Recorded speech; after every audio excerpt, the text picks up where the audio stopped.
This is James Helder for I from London. I'm in the Tower Hotel today in central London for the weigh-in of PRIZEFIGHTER 30, the cruiserweights. With me, I've got the man who devises all these mad prize fighters, Mr. Eddie Hearn. Something in that? The divisor. The divisor of PRIZEFIGHTER. I like that. Me as well. Might get it on my business card. Eddie Hearn, divisor. Can I actually have one of your business cards? You know, I just gave me last one out. I never have business cards on me. But I had a meeting in the office earlier and someone asked one, said, have you got a business card? I hate it. Going to a meeting, saying, everyone's handing out their business cards. It's all email these days. Quite an informal way of doing, quite a formal way of doing things. I'm not really into that. I'm not really into that. Kind of a pick up the phone, let's get it on really fast kind of guy. Exactly. Coogan told me the great thing about interviewing Eddie is I can ask him anything I actually want. Within reason. No, you can. You can ask me anything you want. Who do you think is going to win PRIZEFIGHTER? Oh. Do you know what? There's so many good fights. Like see, before the draw was made, McIntosh against Dawson. I thought they both, and they've drawn each other. A lot of people talking about is Conor Carmichael from Ireland. I think Harry Miles has got loads of ability. He's just turned into a journeyman. Shane McPhilbin, former British champion, is going to go in there and throw bombs. Nathan Owens is young, undefeated, and a lot of people are talking about him. And of course, Roddy, showed a lot of promise and lost to China Clark, but looks in great shape under Don Charles. And I think it's just going to be a great. And I always go, this could be the best one yet and stuff like that. But I think I've never known one where I honestly wouldn't have a tenner on any of them because I just have not got a clue. It's very tight. Normally I'd look at one and go, I think he'll do it. Like Neil Dawson's probably got the best pedigree going in. Looks like a banger, beat Tony Conquest. But then Danny McIntosh looks great. He's going to have great speed. He can punch a bit himself. I think the winner will come from Camacho, Dawson, McIntosh or Carmichael. So basically you're picking 4 out of the 8. I've got a 50-50 shot and I'll probably still get it wrong. Sounds like my kind of betting averages. Spread betting. Everyone loves spread betting. Yeah. Let's talk a little bit about what's going on. Recently, Billy Joe Saunders against John Ryder went to bids. Purse bid. I was led to believe that Matchroom won the initial purse bid, and then for some reason that was rebuffed. How many forms have you guys filled in over the years? This is what I want to know, roughly. Well, there's a guy over there called John Wishausen who fills in the forms. I've had the pleasure of meeting John before. Yeah, and listen, we bid, everything was clear. Something about the splits weren't clear, but underneath it says in big capitals, MB, in the event that there is a champion and challenger, the purse will be split 60-40, etc., etc. The board reviewed the bid and the paperwork, accepted that, confirmed it all, they're happy, everything's fine. Wrote to us and wrote to every other licence holder to advise them that we'd won the bid and this will take place. We then started dealing with venues, putting the undercard together, dealing with broadcasters, etc., etc.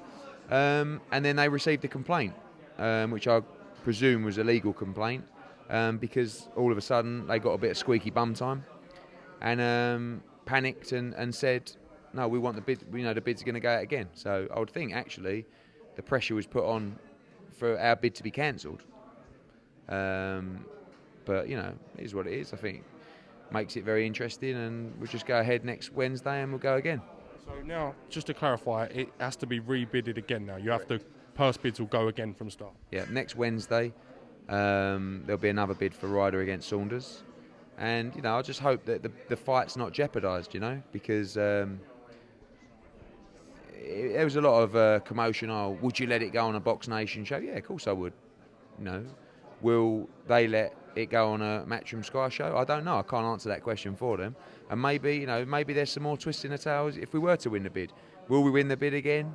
Don't know. Maybe we're probably underdogs to win it again now, because, obviously they know what we bid first time around. But, I don't know. I mean, John's okay. I spoke to him in a week, and there's a lot of money on the line for both these guys. This is a British title fight, but financially there's big money in it for them, because this is probably generally double what people would be getting for a British title fight, and we'll see what happens. Just very disappointing on the board's behalf, because they'd already confirmed with us that the bid was accepted.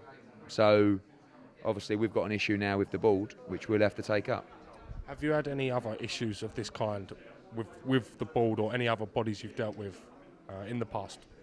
No, not really. I mean, look, the board are going to make their decisions. There's a lot going on at the moment. There's been recently some fighters complaining to the board, and the board, in my opinion, are swerving those complaints. And I don't think it's on. There's fighters I know personally that have made complaints to the board and they're not being dealt with. And as a licence holder, not just me, but them being a licence holder, it's the board's duty to deal with complaints of that nature. So, I'm not going to start ranting and raving. The board generally do a good job, but, there are issues at the moment, and, we're going to try and get them resolved. I've got a complaint with you. Why did I not get the same treatment as Coogan Casas? This is what people tweet me to ask you. Where's my Matchroom expense account card? What's going on? Well, he told me he splits it with you. I'm still waiting on my He heart. doesn't say it's for Coogan Casas. He says it's for iFilm London. As far as I'm concerned, you are joint shareholders in this business. Exactly that. So, therefore, you should receive the £250 of the £500 that I give him per event, and the expense account that goes with it.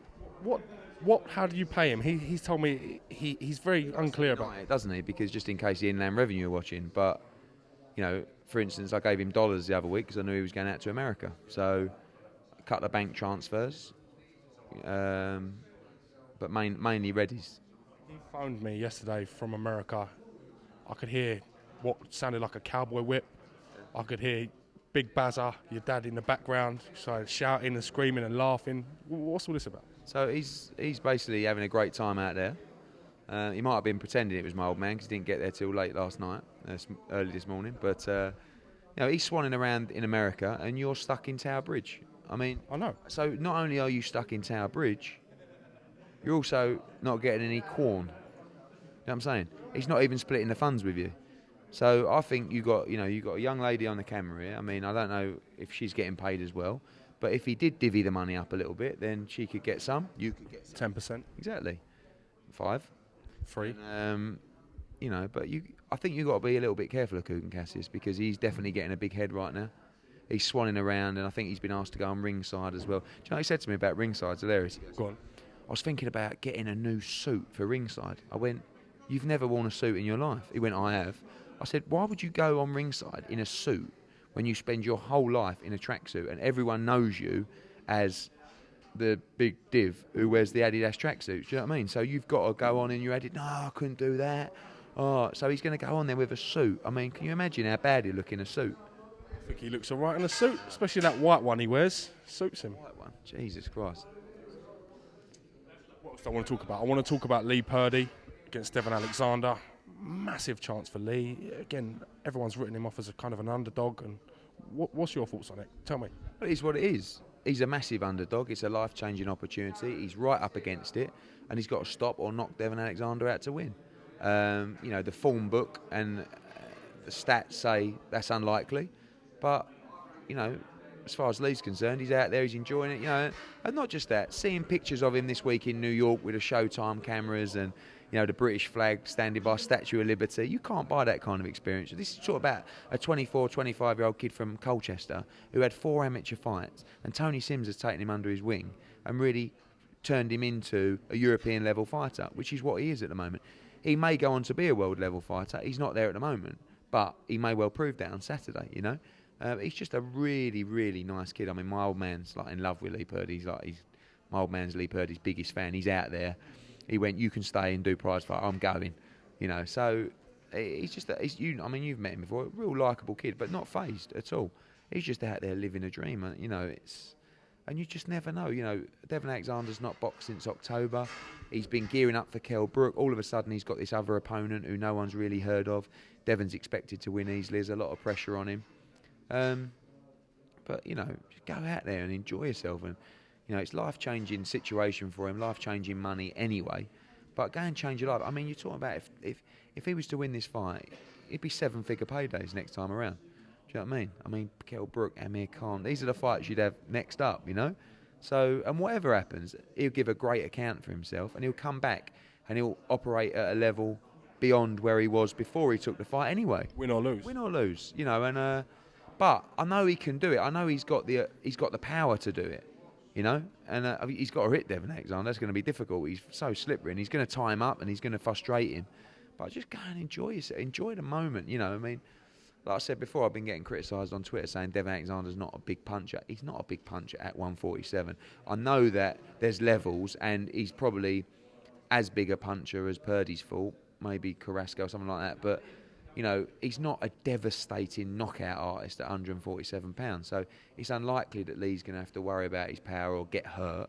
And he's obviously got experienced people in the corner and people who care about him, that if it does get tough in there, then you can always pull him out and live to fight another day. So, but I just think you're always going to get value with Purdy, because he's going to go in there believing he can win and stick it on him. How did Purdy get the shot? I know this is a bit of old ground, but Kell Brooks pulled out the shot. I'm surely there was other challengers above Purdy in the rankings. How did it then fall to Purdy? From an outside point of view, can you understand it's quite coincidental that one matchroom fighter who was meant to fight on a massive bill pulls out, and then, well, surprise, surprise, in comes the next matchroom guy? Could you talk to me a little bit about that? Yeah, I've answered that question before for Coogan, but I'll certainly do it again for you, James. Thank you. It makes me look like a bit of a genius, but really it was more pure luck, to be honest with you. And we pulled out the Alexander fight. They go down the rankings, okay? Now, Lee Purdy was 10 or 11 or something prior to his victory over Cosme Rivera. Now, he has been IBF international champion. He won that title at Alexander Palace and defended that title against Cosme Rivera. Now, when you're part of a governing body and an organisation, and there's nothing corrupt about it, it's just a game you have to play as a promoter. You align yourself with one governing body. So if you're a middleweight, perhaps steady, all of a sudden I say, right, I look at the vacant intercontinental belts, or I look at the champions, and I see that the WBA champion is someone who, 1, you can beat, and 2, we might be able to get him to England, or 3, we might get a shot at. All of a sudden, you look at the belts in the WBA, the intercontinental, the international, the interim belt, and you try and get hold of one of those belts or fight for a vacant belt. Now, when you do that and you start defending that title, it's only natural that you go up the rankings. So Lee Purdy moved from 11 to 4, which was actually a big jump. But number 3 was Kevin Bizier, who was actually supposed to get the fight now with Devon Alexander. So the IBF decided that Devon Alexander would have to make a mandatory defence. If they decided otherwise, he could just fight anyone he wants. Do you know what I mean? As a voluntary defence. But as a mandatory defence, they have to go down the rankings. So Kevin Bizier was first. They offered him the fight. He turned it down. He was 3. Number 4, Lee Purdy. They phoned us up, and about 0.2 seconds later, Purdy accepted the fight. And, which any boxer would. This is what they're fighting to be, the world title. Fight for world. And in answer to your question, and in terms of how it looks, should he be number 4 in the world? No, probably not. But actually, when you look at that rankings in the IBF, there were so many people that were out or haven't been active that Purdy just jumped over them. So, is he number 4 in the world? No, he's not. But when you align yourself with a governing body, obviously, if you're defending one of the belts, you're going to move up the rankings. I'm not saying it's right, but that's just the way it is, and you've got to play the game. So there's nothing underground or untoward, but it's just standard that when you align yourself with a governing body and you defend their belt, you move up the rankings. So, okay. And in turn, that's what all promoters should do, is to try and look for a route for their fighter, whether it's a route to, an interim buyout, if it's a route to a world title. We do it with everyone. Carl Frampton, Lee Selby at the moment is a classic example. Gavin Rees, Darren Barker. You always look at the champions and say, right, that intercontinental belt's available, we can fight him, or he's number 3, fight him, perhaps become a mandatory, perhaps have a final eliminator, because Eddie loves final eliminator. Loves them. So, but that's, I get stick about the final eliminator. Final eliminators are... They're an eliminator, aren't they? No, but they're gold dust. I mean, as a promoter, they make me horny, final eliminators. Do you know what I mean? Because that is a mandatory shot with no options for your fighter. It's like Lee Purdy. If Lee Purdy beats Devon Alexander, he has no options. He's his own man. He's got control of his own destiny. Do you know what I'm saying? So, as a mandatory changer, it's beautiful. But Eddie does love a final eliminator. Fair enough. Last thing I want to touch on, Mr. David Haye, his injury, the fight with Manuel Charr, potentially I'm hearing being put back. What's going on with that? Could you tell me a little bit about that? Yeah, David suffered, I think he dislocated his hand, part of his hand in training. Adam phoned me up on Sunday night or Monday night and let me know they had some tests on it, scans, and he's been advised not to punch for 4 or 5 weeks. Obviously, you can't go into a fight with half your camp missing. So it was frustrating. He was ready to go. He was really excited about the comeback.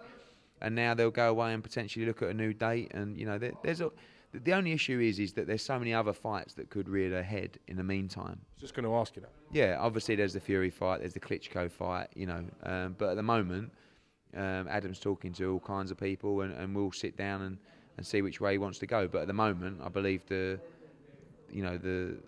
strategy is to fight Char once his hand is okay. But again, in boxing, you never know what's going to pop up. If all of a sudden Fury pops up and says, let's do the fight, then that's going to take priority. But disappointing, and we're actually going to announce today that we'll move. Well, we won't move. Well, we will move. We won't move the date, but we'll move the venue probably to Bolton, just down the road.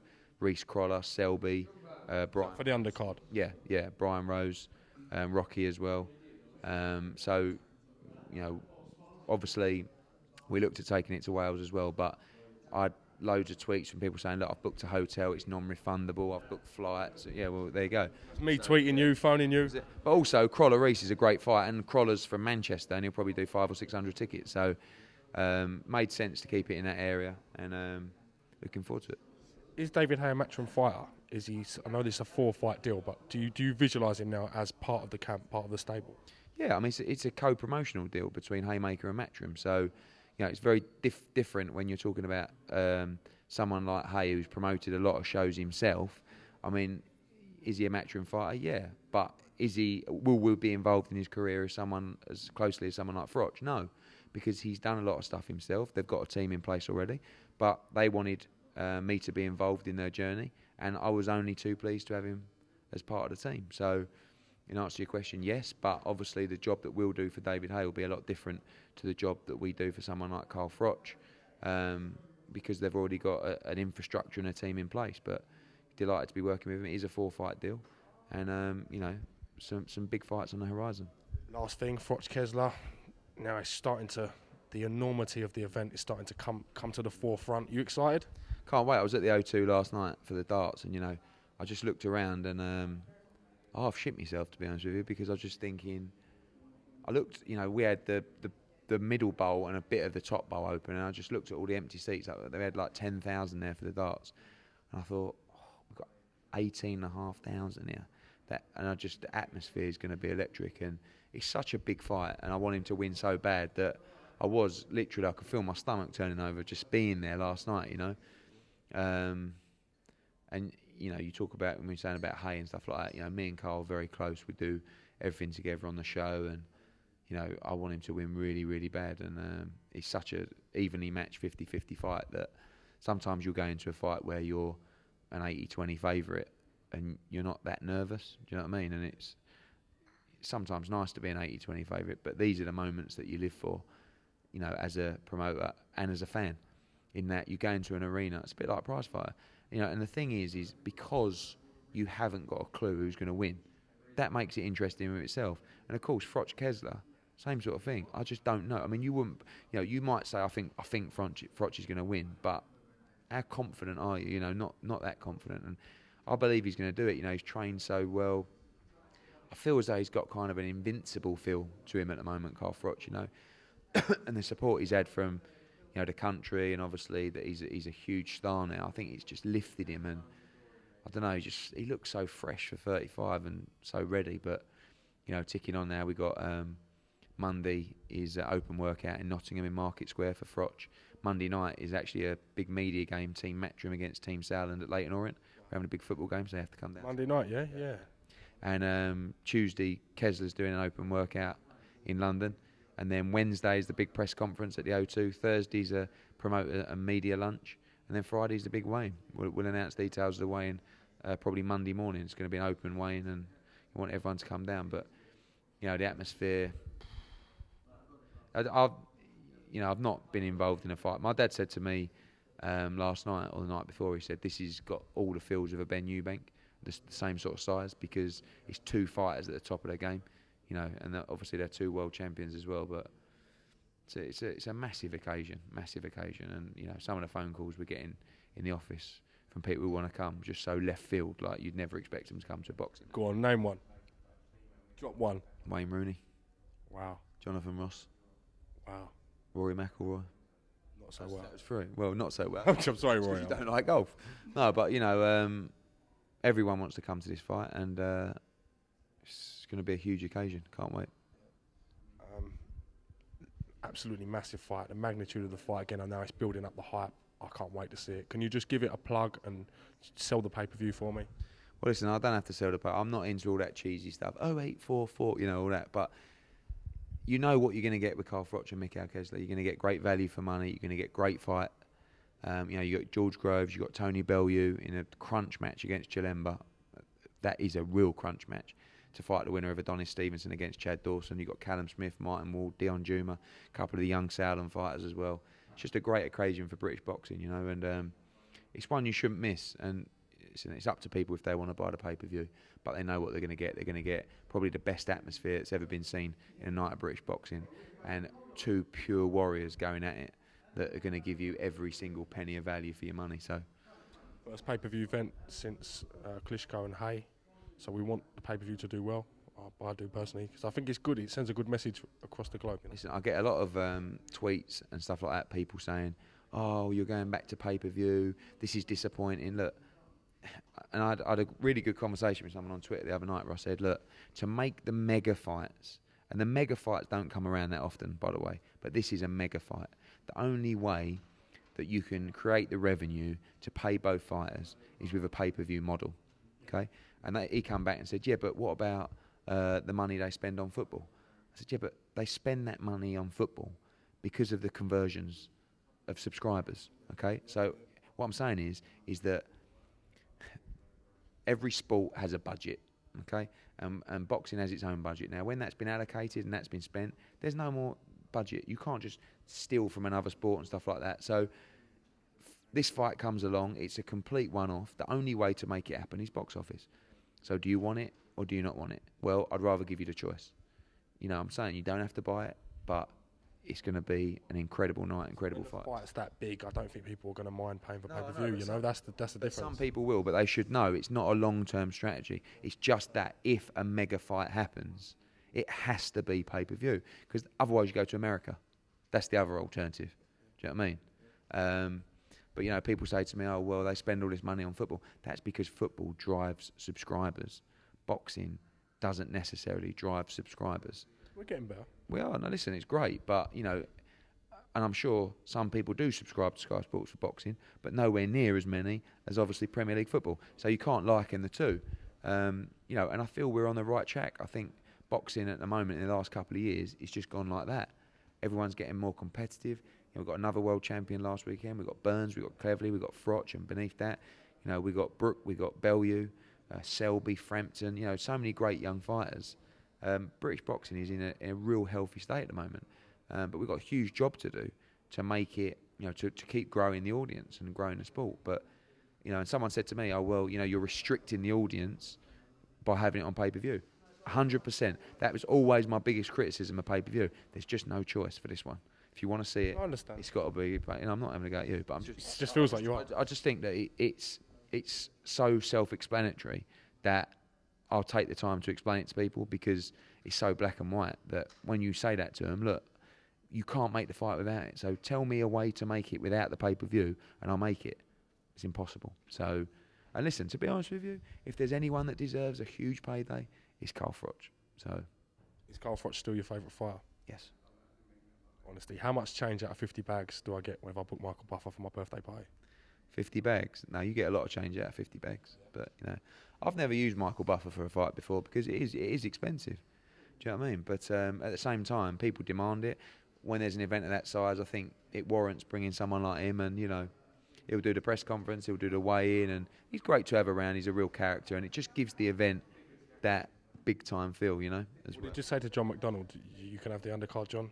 He's a good lad. Yeah, well, actually, it was a difficult one, to be honest with you, because obviously... It's disappointing from his point of view. Yeah, it is, but, you know, when you do a deal with HBO, you don't really get a lot of choice. So the HBO, we'd like Michael Buffer to... Oh, well, we've got our guy. No, Michael Buffer will be doing this one. Okay. You know, and it was tough telling John, because obviously, you know, he'd love to do it, and we're getting him involved in the show, and he's coming doing the undercard, you know. I know, listen, I know. Unfortunately, Michael Buffer is Michael Buffer, and HBO are HBO. And, you know, John's a big part of the team, very important to us, and he'll continue to work. You know, John's not just a boxing MC. He does the darts, he does the snooker, he does the pool. So, you know, I think he understands. But you know, when you're talking about the size of HBO telling you something's got to be done, I think it's best to get it done. All right, as I said, big fan of John McDonald, so I just thought I'd ask you what the crack was. You know, back in his corner, give you a few quid, did it? You know what I mean? Man of the people. Oh well. Oh, you're a man of the people. Well, you always see me in the rounds of people. So you're coming to PRIZEFIGHTER tomorrow night? I am coming to PrizeFighter tomorrow night. Coogie Bear will be doing his thing in. He'll be with your dad, won't he? Taking your dad out. I think they'll do a little sit down. I think he's been talking. He's defo going to do something. Yeah, I think so. My old man's so excited. He went and he's just like, he's going to do it, you know. Purdy's going to do it. He loves Purdy. He loves him. We see lookalikes, your old man, quite a lot of places. Saw one in Glasgow the other week. Bill Clinton. That's a good shot. Who's the other geezer? Ken Livingstone, former mayor of London. Oh, wow. He said it like I didn't know who Ken was. Yeah. Well, I don't know, because I know Interviewed Boris, isn't I know you're not big on the politics. But, no, my old man, he's got a few lookalikes. The late Bobby Robson as well, a little bit. Yeah. Big call as well. Yeah. That's free, straight off the bat. If Purdy wins, do you reckon your old man will run into the boxing ring? 100%. 100%. My old man will go mental if Purdy wins. Mental. Honestly. But he gets so carried away, like he'll be walking to the ring, like I can just, you know, because he ain't done it. I mean, the last time he was walking into the ring with fighters was like Eubank, you know, and Naz and stuff like that. So he loves it. He buzzes off it, you know. But I think he loves the fact that Purdy's an underdog. Do you know what I'm saying? He loves the fact that it's just this youngster from Colchester who, you know, Bit of him, innit? listen, a year ago we were just winning back the English title after him losing the British title. That was You know it. what I mean? So it's a great story, and yeah, maybe there's another little twist of it. Well, I think we've covered a lot of stuff today. Thank you very much for giving me and answering my questions so insightfully, and I look forward to seeing you at PrizeFighter tomorrow. Cheers, mate. You've used a lot of long words for you in this interview. Devised, insightful. There's another one as well, but I'm very impressed, James. Thank you. I did just think you were a little weak. You know what I mean? But you. Looks can be deceiving. See, same with Coogan. Jack Coogan goes to me, oh, fucking you old man, you born with a silver spoon in your mouth, went to a private school. He's like, Coogan, you grew up in Billericay, mate. Do you know what I mean? Oh no, it was Wickford actually. I went up. He went to St Edwards or something like that. Is it? I'm not saying it, Cook. He went to I can't remember the name of the school in Billericay. It's a right posh school, and he swans around like trying to give it the old bowl and saying how he's from the streets and all that. He's from Billericay. He tries to give me stick. You know. He's like, yeah, man, what's the matter, bruv? Yeah. And all of a sudden, his dad will phone up. He's like, do you know what I'm saying, bruv? Yeah, hang on a minute. Hi, Daddy. Yes. Very well, thank you. Yes, you can catch me on iFilm London. See you later, Daddy. Yeah, and like, this geezer come up to me, like, do you know what I mean? So, it's all a front with Cassius. You know what killed us? Your Kevin Imperi impression when we was on the plane. Oh, That's absolutely killed You us. two were just sitting there like that. Oh, Mrs. Patterson, thank you. You know, but... Other impressions you got. Give us one more. We'll sign off with one impression. Go on. And don't do me. No, I can't. Do someone else. I do Richard Schaefer really well.